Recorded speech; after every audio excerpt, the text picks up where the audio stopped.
Quan la nit cau, el món es transforma. Les ombres es mouen, els vells secrets desperten i les històries que creies oblidades tornen a respirar. Això és Llegendes de mitjanit. Un viatge a través dels mites, les rondalles i els misteris més antics de casa nostra. Si vols seguir descobrint aquestes històries, deixa que la nit et guiï. Subscriu-te al canal i acompanya'ns en aquest camí de foscor i memòria. Respira fons, apaga els llums i deixa que la nit et parli.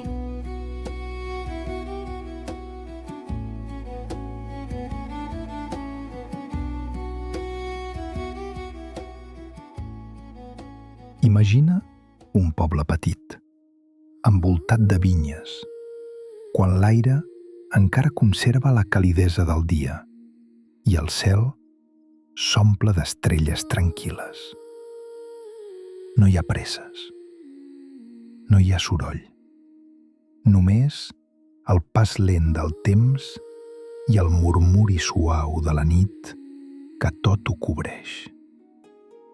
Les llegendes neixen així, en llocs senzills, en moments de silenci, i sovint s'expliquen a mitja veu, quan el foc ja és brasa i la gent comença a recollir els records del dia.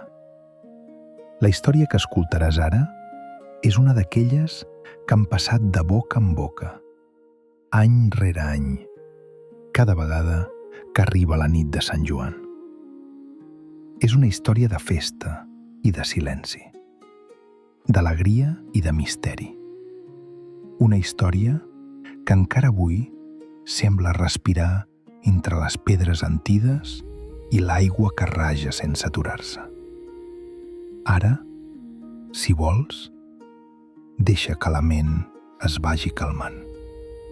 Deixa enrere el dia i escolta. Comença la llegenda de l'encantada d'Alfàbredes. Diuen que fa molts anys, quan les nits eren més fosques que ara i el temps semblava lliscar amb una calma més profunda, el poble de Font-rubí vivia envoltat de vinyes silencioses, camins de terra clara i un aire tranquil que ho embolcallava tot. Quan arribava la nit de Sant Joan, tothom es reunia a l'era de Cal Fàbredes. Era una nit esperada durant tot l'any. El foc crepitava amb una llum càlida. L'olor de l'estiu omplia l'aire i la música sonava clara, viva, plena d'una alegria contagiosa.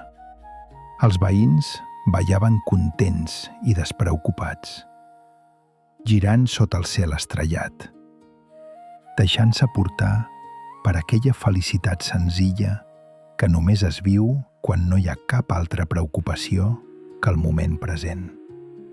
Reien, feien voltes, picaven de mans, i el terra de l'era vibrava suaument sota els seus passos. De Cal Fàbregues hi havia 3 filles, i aquella nit ballaven com tothom, amb els ulls brillants i el rostre il·luminat pel foc. Els vestits es movien amb cada gir. Els cabells seguien el ritme de la música, i tot al seu voltant semblava formar part d'una mateixa harmonia alegre i lluminosa. Però, a mesura que la nit avançava, la música es va anar apagant lentament. No va ser un tall brusc, sinó una aturada suau, com si alguna presència hagués travessat l'aire i hagués demanat silenci. Pel camí que arribava a l'era va aparèixer el capellà del poble. Caminava amb pas lent i ferm, portant el viàtic entre les mans.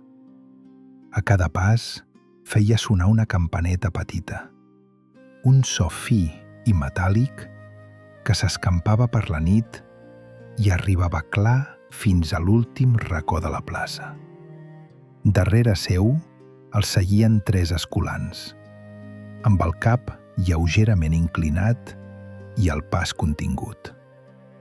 La campaneta anunciava que un veí es trobava molt greu i que els auxilis espirituals arribaven a casa seva. En sentir aquell so, els músics van deixar de tocar. Les notes van quedar suspeses en l'aire abans de desaparèixer del tot. La gent va aturar el ball. Alguns es van agenollar amb respecte. Altres van baixar el cap en silenci. El foc encara cremava, però l'alegria es va transformar en recolliment.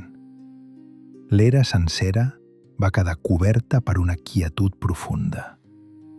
Tothom va mostrar respecte.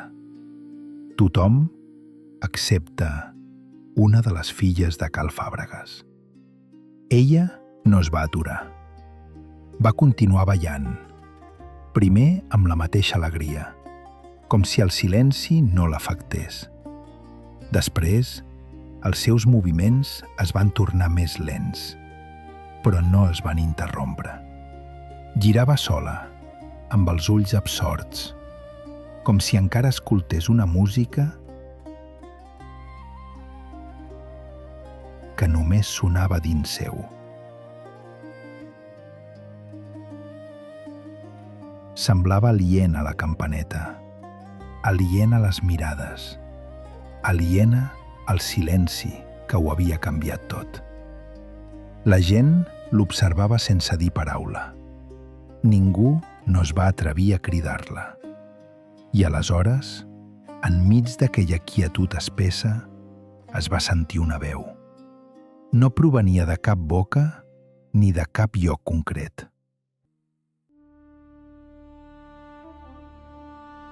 Era una veu fonda, antida, que semblava sorgir de la mateixa terra i del mateix aire alhora.